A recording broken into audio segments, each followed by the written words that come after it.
The quiet of the Arctic. In the vast, untouched reaches of the Arctic, where the sun hovered low on the horizon and painted the world in hues of pink and gold, there existed a quiet unlike anything else on Earth. It wasn't the kind of quiet you find in a library or late at night when the city sleeps. It was something more ancient, more sacred. A quiet so complete it pressed gently against your ears, as if nature itself had drawn a great breath and decided to hold it. Mira had come to the Arctic chasing adventure.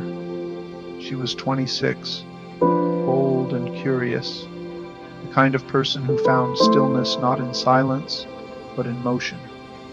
Her days were usually loud, filled with the chatter of her friends, the hum of traffic, the rhythm of her boots on crowded sidewalks.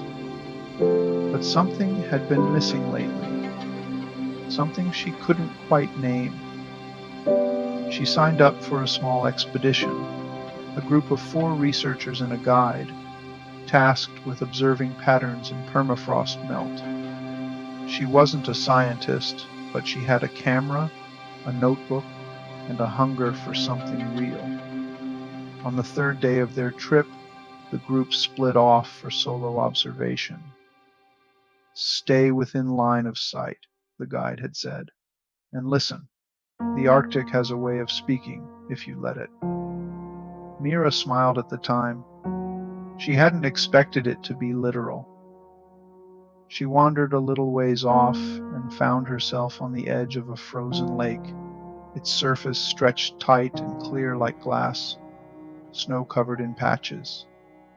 The sun cast a soft golden light that glowed along the horizon, and the wind had died entirely. She sat down slowly, careful not to disturb the peace around her, and simply listened. There was nothing, no bird song, no buzzing insects, no planes overhead or leaves rustling in the breeze. Even the wind seemed to have taken the day off. The only sound was her own breathing, slow and steady, and the faint creak of the ice beneath her, like the earth stretching in its sleep. She closed her eyes, and in that stillness something changed. The silence, she realized, was not empty. It was full, brimming, layered with meaning. It was the quiet of a place untouched by noise, where sound only existed when it had purpose. It was the silence of snowflakes falling on snow, of distant glaciers inching forward over centuries. It was the breath of a polar bear curled in a den miles away, the slow blink of an Arctic hare hidden in the rocks, the heartbeat of the land itself, steady and unbothered. She sat there for what felt like hours. The cold didn't seem to bother her anymore. Neither did time. She thought about all the places she'd been, the cities, the forests, the oceans, and none of them had ever felt quite like this.